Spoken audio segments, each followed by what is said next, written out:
it's just seasons. Who knows? Maybe one day I'll eat my words, and a couple years from now I'll be an extreme minimalist and be like, what happened, Nat? I'll be like, I became enlightened and I realized all of this is just trash. Hey there, my handsome and pretty little Cobras, and welcome back to the Cobra's Nest. For those of you who are new, my name is Mignon Cobra, and I make videos on minimalism. So today's minimalism video is minimalism rules I don't live by, as somebody who's been a practicing minimalist for about 10 years.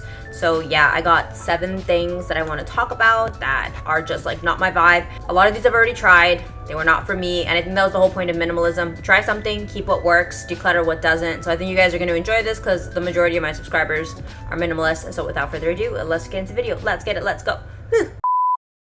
Okay, so coming in at number 1, a certain number of stuff. So I have definitely gotten a lot of flack for that. You're not allowed to use the title of minimalist. And like, well, I do kind of agree with that narrative because it's so easy to judge other people. I could definitely be like, yeah, it's so true. Like, she doesn't have like everything that fits in a luggage. She's not a minimalist. But then it's kind of like, it's so hypocritical because there's so many types of minimalists out there. So like, it's so weird. Like, why they need to judge? Like, if you feel like they're not a minimalist, it's not hurting anybody. Like, who cares, honestly? So that's something that I don't really live by. I don't count my stuff. I think it's neurotic. I think that's like the anorexic form of minimalism. If you're like counting your stuff and like, this is the benchmark, you can only have this many things, you can't have that many things. It's like, I love that for other people, and I know that a lot of minimalists do that. And again, I'm not judging other minimalists' journey. If you need to count your stuff in order to feel like you are a minimalist, I fully respect that. It's just something that didn't really work for me. I'm not about to start counting my stuff in order to have the title of minimalist. Hey there, my handsome and pretty little Cobras. So time for a quick little commercial break. So I want to give a big thank you to Kitlife for kindly sending me a replica bag for me to review on my channel. I know some of my Cobra babies have already expressed they don't like or approve of this, so no worries. Letting you know now what this is so you can like next, or I'll see you in the next video. But I don't have any problem with replica bags. They don't bother me in the least. I actually really like them a lot. I don't have to baby them. I baby the hell out of my Gabby. So yeah, this is what the box looks like. Has a little magnet closure so you can like always store your bag later. Let's unbox it. Oh my gosh, it's so freaking cute. So it is the Nano Speedy. Oh my gosh. I know I've had the monogram on like their like toiletry pieces, but I was like, as a minimalist, it's so cringe to walk around with like print. That's like been like a hard minimalism no, like you can't do that. And I decided to break the rules. It's stunning. It's such a pretty bag. This is gonna look so pretty with like my all white outfits. And I'll show you guys what it looks like on the inside. So on the inside, it also has a leather strap. The inside looks like this lining, and then on the inside it also says Louis Vuitton Paris, and then the straps, that's what they look like, leather. Okay, so let's put this on and let's take these off.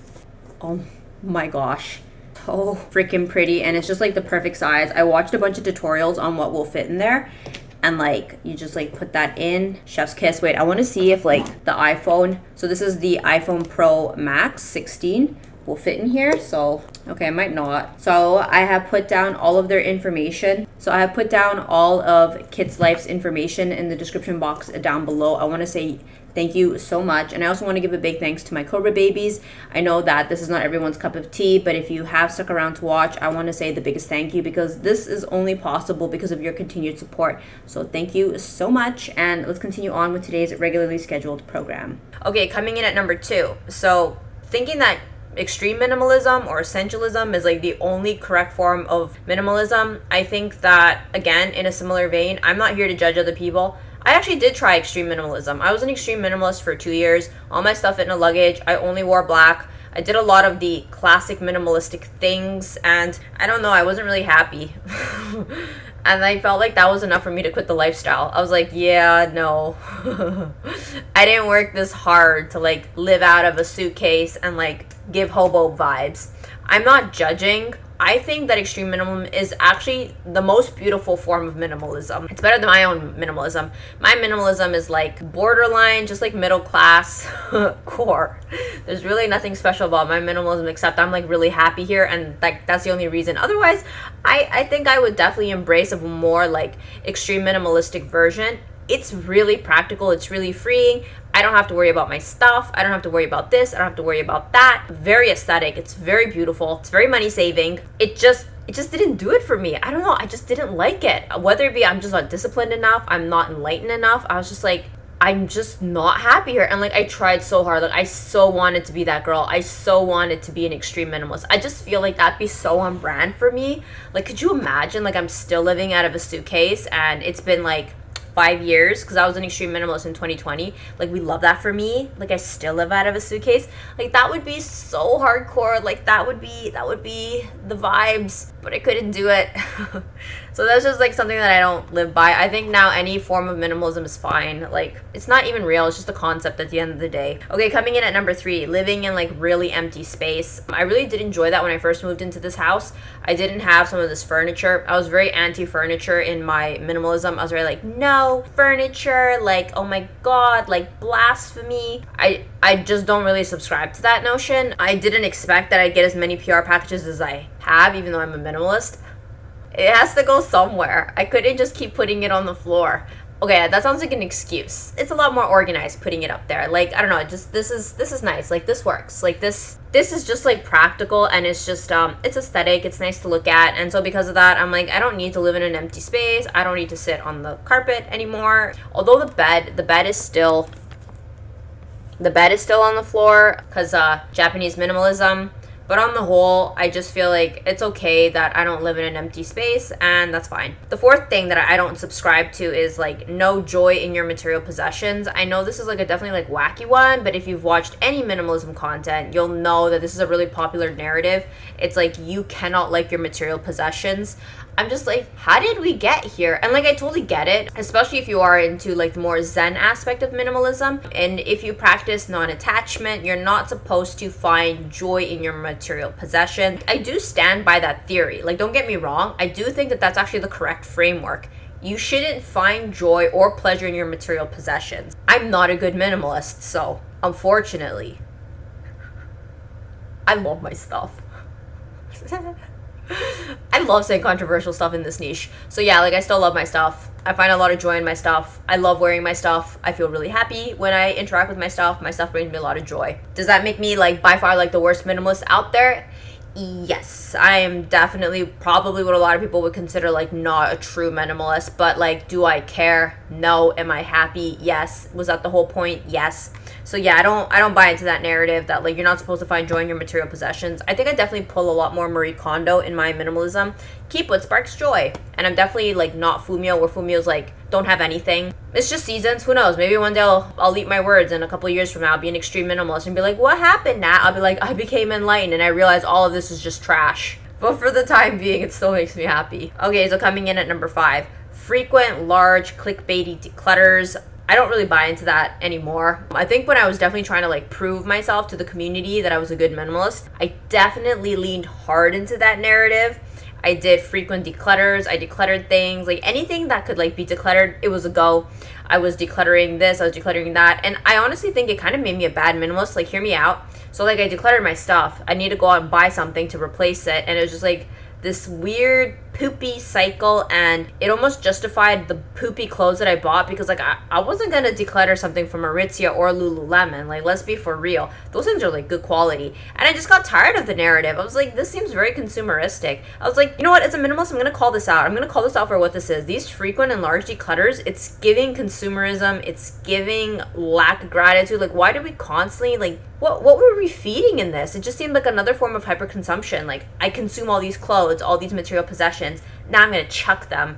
I was like, no. I'm sorry. I started to get a little woke about that, and I was like, there's something wrong here. So once I started buying better quality clothes, I didn't have to do that anymore. I still have a lot of my Lululemon and Aritzia pieces from my year of abundance from back in 2023. It is literally 2025. They're still in great condition. They're amazing quality, and it's only been like my PR packages that have fallen apart, or anything that I still had left over from Walmart. Those fell apart. But it's just like, yeah, buy nice or buy twice. I just don't buy trash anymore, and so because of that, I don't buy into this whole narrative of like frequent declutters to be a good minimalist. Like, coming in at number 6, no logos or brand names. I definitely drank the Kool-Aid on this one when I was definitely a lot more like classically minimalist. It's very hypocritical. I still try my best to not buy big logos, not buy branded stuff, don't display branded stuff. But like, I don't know, I don't like to be dogmatic about things. At some point I try to have a little bit of critical thought. Like, is it so terrible to have a brand name on you? Like, is it really truly the end of the world? Like, you know, God forbid there's a logo on something.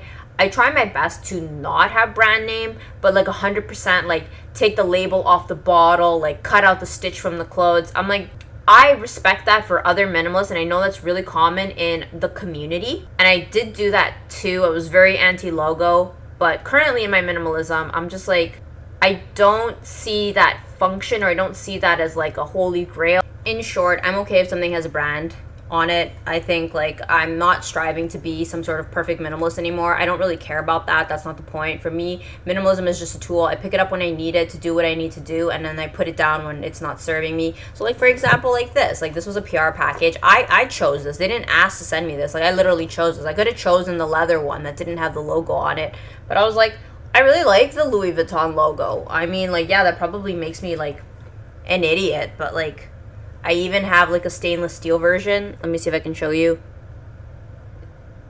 I'm okay with it making me an idiot. It's fine. It's not that deep anymore. I'm cool. I'm chill. It's not that big of a deal.